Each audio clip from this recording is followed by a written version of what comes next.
Good afternoon, Chodesh Tov and Vorach, Chanuka Sameach.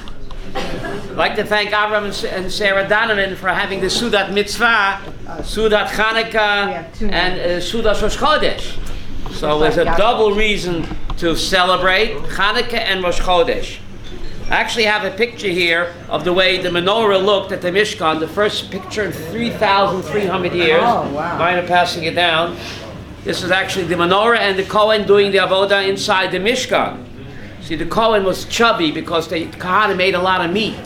So they were pretty hefty, right?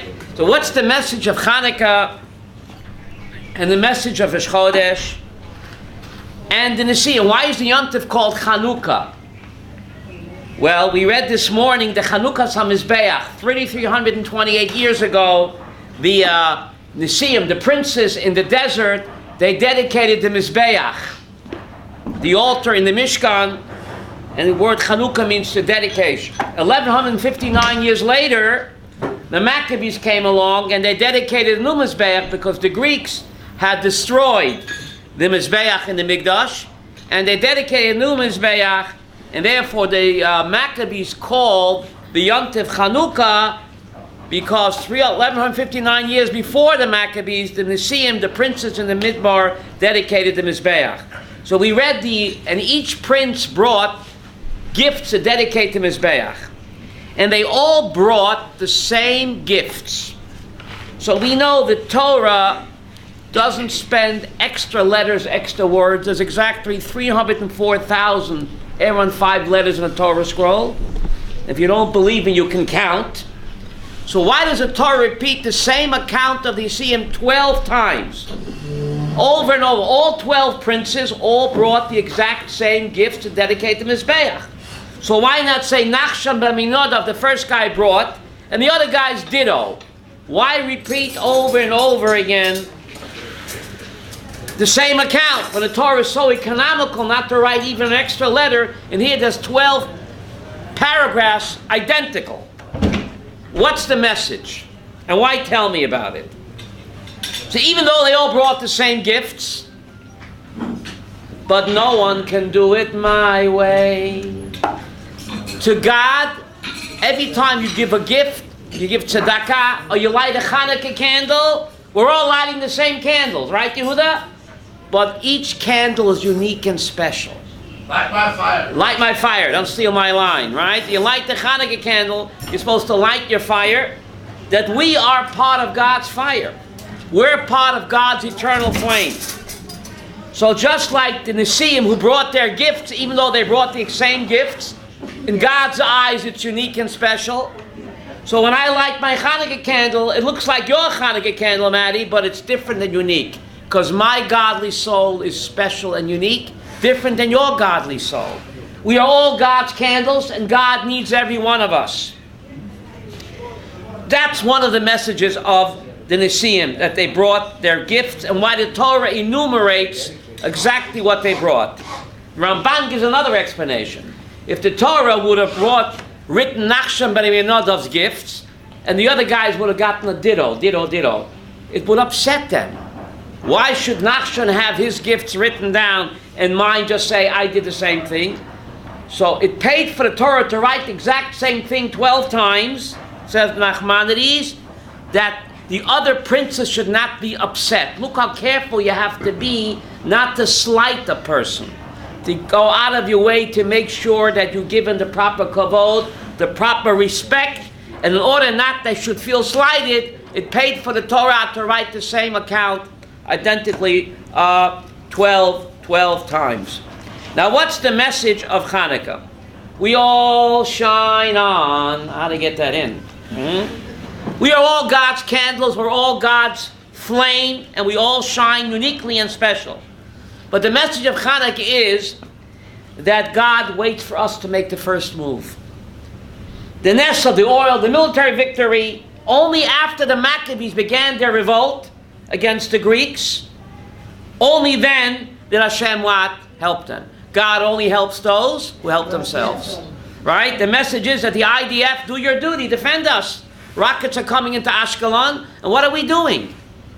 God says, I gave you the most powerful army in the Middle East. Why don't you use the army? Why are you sitting on your hands for? Hashem's help is in direct proportion to our efforts. The message of Chanukah in that matter is only when you do your best, only then will God do the rest. I think that's one of the messages, right? Now, the Maccabees, never have so many owed so much to so few. Who said that? We say that, right? We said to the Maccabees, right? Never have so many of us owed so much to so few. The Maccabees, a handful of fighters against all odds. Now, it's incredible. You can Google this. On Friday, December 16th, 2016, thank you. The Jerusalem Post quoted Obama's speech when he made a Chanukah party in the White House. And he gave this speech, and I have it. I remember Jerusalem Post printed it, and he said as follows. This is Obama last year in the White House Chanukah party. He said, the spirit of Chanukah inspired America's founders over 200 years ago. George Washington himself was inspired, this is Obama speaking, George Washington himself was inspired by the Chanukah lights after seeing a soldier of the Continental Army light a Chanukah menorah in the snow of Valley Forge. And it gave Washington courage to fight on against all odds, like the Maccabees. End quote, President Obama a year ago, Chanukah White House party. So according to Obama, the United States of America owes its independence to Chanukah. Isn't that incredible? Obama's own words. So the message of Chanukah, right?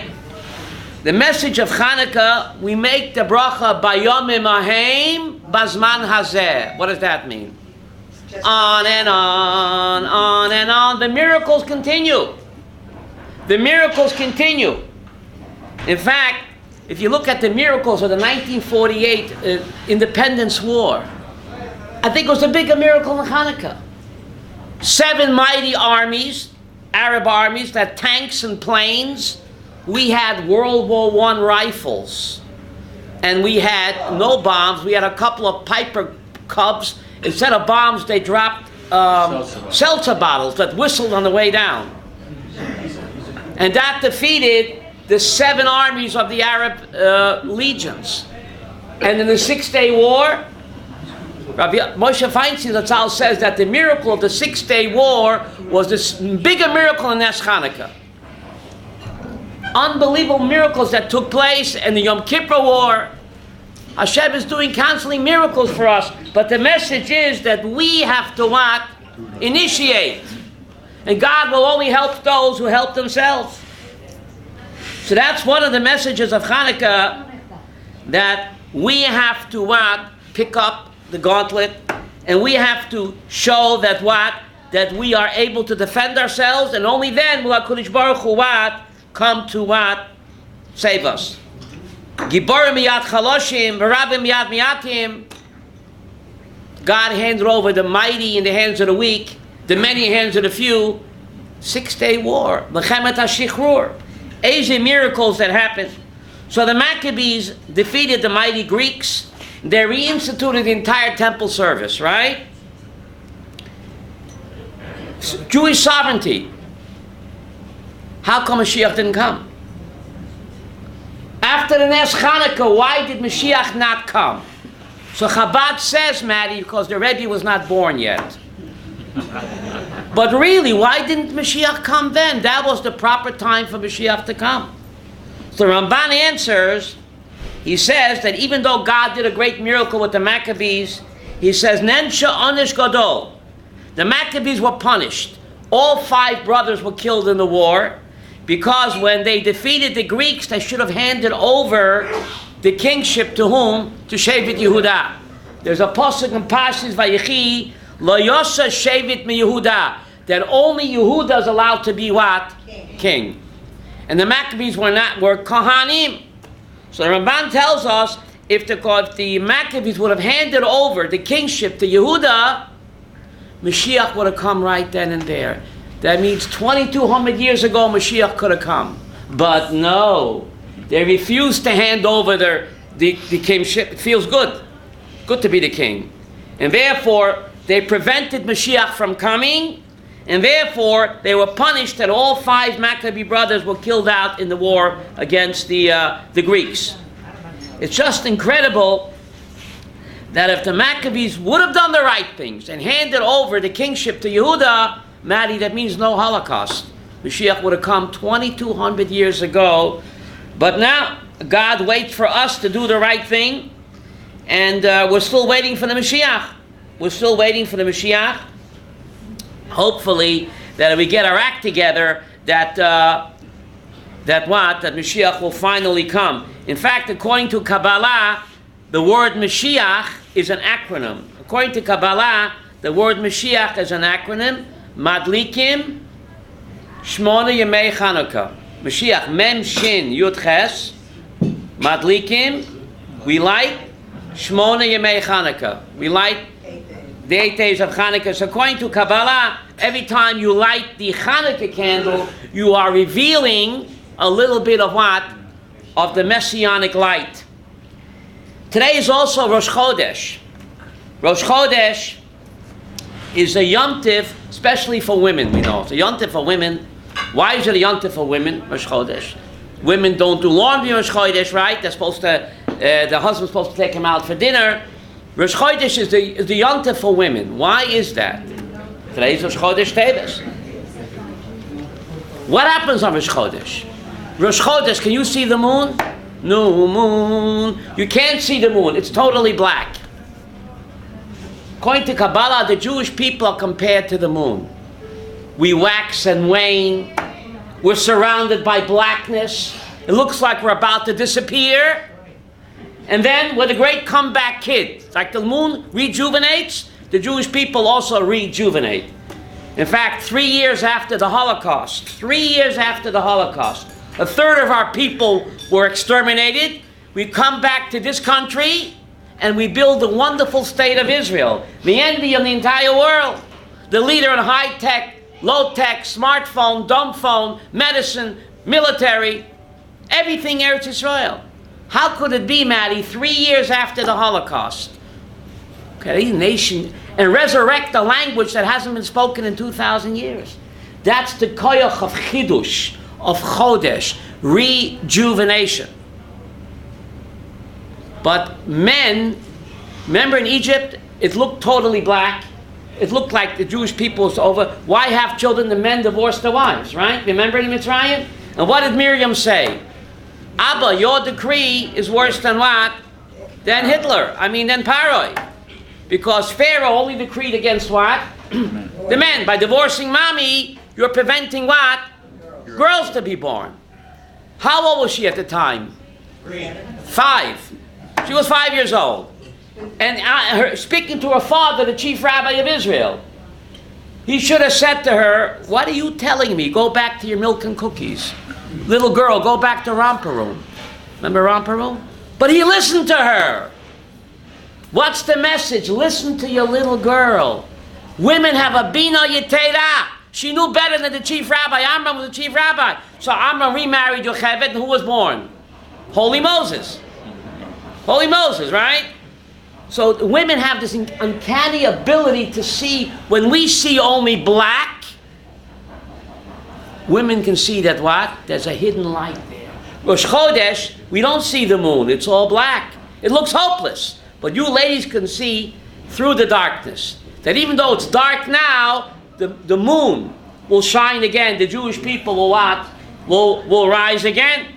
So the miracles of Chanuka, the Lady Yehudit, the miracle of Purim, the Lady Esther, because when things look hopeless, the women never give up hope. They have this, how do you say bina yetera in English? Women's intuition. Women's intuition, thank you. So that's one of the messages of what? Of Chanuka, never to give up hope. The Ner Hashem, the eternal flame, never goes out. We all shine on because we are part of what? Of God's eternal flame. And just like God is eternal, our godly soul is eternal. And despite Abu Mamzer and the UN and the EU, the flame of Israel will never be extinguished. Now, it's very interesting. There's a strange Medrash Rabbah that the Greeks made a gzeira right on the horns of an ox. She'ein lechem chelik b'lehei Yisrael. Yiddish, isn't that bizarre? Sarah, couldn't think of something else. The Greeks made a gzeira right on the horns of an ox that you have no share in the God of Israel. Why on the horns of an ox? The ox, 2,200 years ago, was a school bus. How did the kids get to school? The ox was the school bus. So they said, put this bumper sticker on the school van to brainwash the school children that you have no share in the God of Israel. So the Greeks, they wanted to exterminate not the Jewish body, the Jewish soul.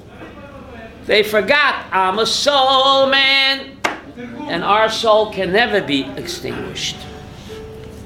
Now, Chanuka is 8 days. Sarah, how long was the miracle? They had enough oil for 1 day. So the miracle is only what? 7 days. So why have 8 days a week? Why have an 8-day yontif for a 7-day miracle? I know, an extra day to eat latkes and donuts. No, is that the reason? To recover from eating. Why have an 8-day festival for what? For a 7-day ness? Why is that? Well, let's think. Now we know that oil burns, that vinegar does not. Why? Remember the Gemara in Tainus, Shirley? Remember what happens? The daughter of Chini ben Daisa, by mistake, late Friday afternoon, instead of putting oil in the candelabra to light the candles, she put what? Vinegar. And she cried. She says, Abba, I made a boo-boo. Friday night, right before the Zman, there were no electric lights in those days, I put vinegar instead of what? Oil. We're going to sit in the dark all Shabbos. She says, calm down, my daughter. The one who commanded oil to burn, Golda, can command what? Vinegar to burn. And guess what? Burn, baby, burn. It burned throughout the whole Shabbos. So the very fact that oil burns and vinegar does not, that's a miracle. So we need an extra day for that. Forget about burning 8 days. Why should oil burn and vinegar should not burn? That itself is a nace. Whatever God does is a miracle. We take it for granted. 1 day of Chanukah you have to dedicate what I think is nature is really what? HaKadosh Baruch Hu. And therefore in Hebrew, HaTeva, nature, is the same gematria as what? As Elokim. Because what we see nature is actually God. And I was telling Abraham and Sarah the other day, I was in Eilat, I saw the beautiful underwater creatures that HaKadosh Baruch Hu made. It moved me to tears. Miracles, these gorgeous fish. There's so many of them. It looked like an underwater sea world. It's like a different planet. So we have to be wow that HaKadosh Baruch Hu made this beautiful world. Why did he make this beautiful world? To impress me. To entertain me. And you. So we have to appreciate it. So 1 day of Chanukah is there to say, wow, beautiful fish, beautiful flowers, and most important, beautiful people. How we're unique, all of us are unique and special. And no one can do it my way. The message of Chanukah is to get fired up or light my fire to ignite the Ner Hashem Nishmat Adam. There's a strange Rambam. The Rambam says, the halach is hadlakos a mitzvah. The lighting does the mitzvah. Isn't that simple? When you light the candle, you get the mitzvah. What's that? Hadlakos a mitzvah. The lighting is the mitzvah. The mitzvah is, like Yehuda said, light my fire. And when you light your fire, you have to light another Jew's fire. And therefore the Rambam says something strange. He says, Hadlokat hanerot ksheira bezarim. He says, lighting the menorah in the Beis Hamikdash, even a non-Kohen can do it. It's very bizarre about Abraham. Can a non-Kohen do any avodah in the Mikdash? No. But the only exception is, says Rambam, if you take a look at the picture going around, see the menorah over there, according to Maimonides, even a non-Kohen, any Jew can what? Light the menorah. So if a Kohen sets up the candles in the Mikdash and he takes the menorah outside into the courtyard, any Jew can what? Light it. What's the message, Sarah? Why is this different? Ma nishtana. All temple services, almost Pesach. Ma nishtana. Why is lighting menorah different, Daddy, than all other services? Other services that can only be done by a Kohen. What's so special about the menorah that the Rambam insists that any Jew can light menorah? What's the answer? Every Jew, not just a Kohen, has the ability to get fired up and to what? Light other fires. Not just a Kohen can do that. That Chanukah is the message that every Jew should himself get fired up with holy enthusiasm, that I'm a godly soul, and then ignite someone else's fire. That is the message of Chanuka. It's very strange. You have to put your Chanuka menorah in the window. Sarah, do you have to put your matzah in the window? Your shofar? Your lulav? What am I, chopped liver? Why do you have to put the Chanuka menorah in the window? What? Why not your matzah? Matzah, man. Or put your shofar in the window. Or put your what? Lulav and esrog in the window. What's so special about advertising the Chanuka menorah? That everyone has to see it. We said that the Chanuka menorah represents the godly soul. But who can see the godly soul? Can you see the godly soul? It's hidden. So therefore, the Ner Chanuka represents the neshama, which is hidden. 8 days a year. When I look at the Chanuka menorah, Chaim, what am I looking at? My godly soul. And you advertise, I'm not my bodysuit. I'm a soul man. 8 days a year, Sarah. We focus on the candle in the window. We are reminding ourselves and publicizing the miracle. The miracle of what? That I'm an eternal being. The Jewish people are eternal. My soul is eternal. When a person dies, that's not him. That's his spacesuit that's put 6 feet under. But he's part of the eternal flame. That's why Chanukah is called mitzvah chaviva ad ma'od. The Rambam says the most precious mitzvah of all is a mitzvah of Chanukah. It's not even a Torah mitzvah. Why is it the most precious mitzvah? Because it helps me focus on who I am. That I am a godly soul. And my flame is part of God's holy fire. And just like God is eternal, my soul is eternal. I'm a piece of the rock. Deuteronomy 32, I'm a piece of the rock. Ki chelek Hashem amo. God is a portion of his people. So therefore on Chanukah, we have to inculcate this message. Inculcate the message that we are part of the eternal flame of HaKadosh Baruch Hu. The Jewish, that's why we're so hated.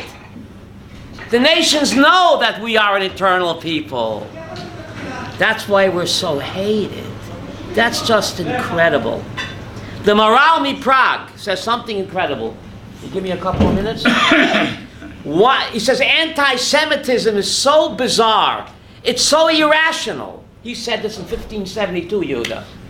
Why did Jew hate it, even when they never saw a Jew? In the middle of nowhere. Right? They have the protocols of the elders of Zion, Sarah, out in the middle of nowhere. Why is the Jew so hated and despised and feared?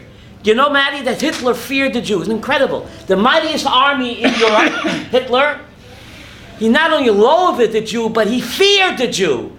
Does that make sense? Hitler was afraid of the Jew.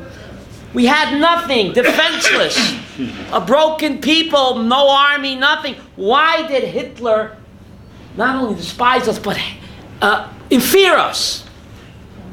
Now all the anti-Semites hate, but they fear us. It's totally irrational and bizarre. Says the Maral Prague. You're sitting down, Sarah? I'll say it in my words. Remember that movie, It Came from Outer Space? I think it was 1958. It came from outer space. Says the Maral Prague. The nations of the world know that a Jew is a foreign invader. He's an alien. masquerading in a human body. And therefore we're so hated and feared. It came from outer space. You look human, but the Goyim sense that we are part of Hashem. We don't belong down here. We belong up there. We're part of God's eternal flame. We are foreign implant. I think it's called the invasion of body snatchers. Therefore, the Jew is not only hated and despised, but also what? Feared. That's it. We are eternal being that comes from Shemayim. We belong in heaven. We're masquerading down here for 120 years to accomplish a mission. But then, beam me up, Scotty. The Goyim sense that. And therefore, they hate us, but also what? Fear us. That is just an incredible idea of why Chanuka is such a precious and what? An important mitzvah. Now, there's another reason, and with this I'll end. Don't throw any rotten tomatoes, I'm almost finished. Okay? Why Chanukah? Food is getting cold, but this is a punchline. Why is Chanukah the most precious of all mitzvot? It's not even a Torah mitzvah, Chaim. It's only the Rabbanan. In my humble opinion, it's the only miracle, the only festival that took place where? Here. Where did Purim take place? In Tehran. Where did Pesach take place? In Cairo. Where did Sukkot and Shavuos take place? Midbar Sinai. Chanukah is the only festival that took place where? In Ashkelon. I mean in Pisgat Zev. I said Ashkelon. And therefore, Maimonides says it's the most precious mitzvah of all. It's the only Chag, Shirley, that took place where? Shirley, where? In Rechavia. She lives in Rechavia. Let's appreciate that we live in Eretz Yisrael and we can celebrate Nes Godol Hoya Po, not Sham, over there. Forget about it. Nes Godol Hoya Po. Thank you very much.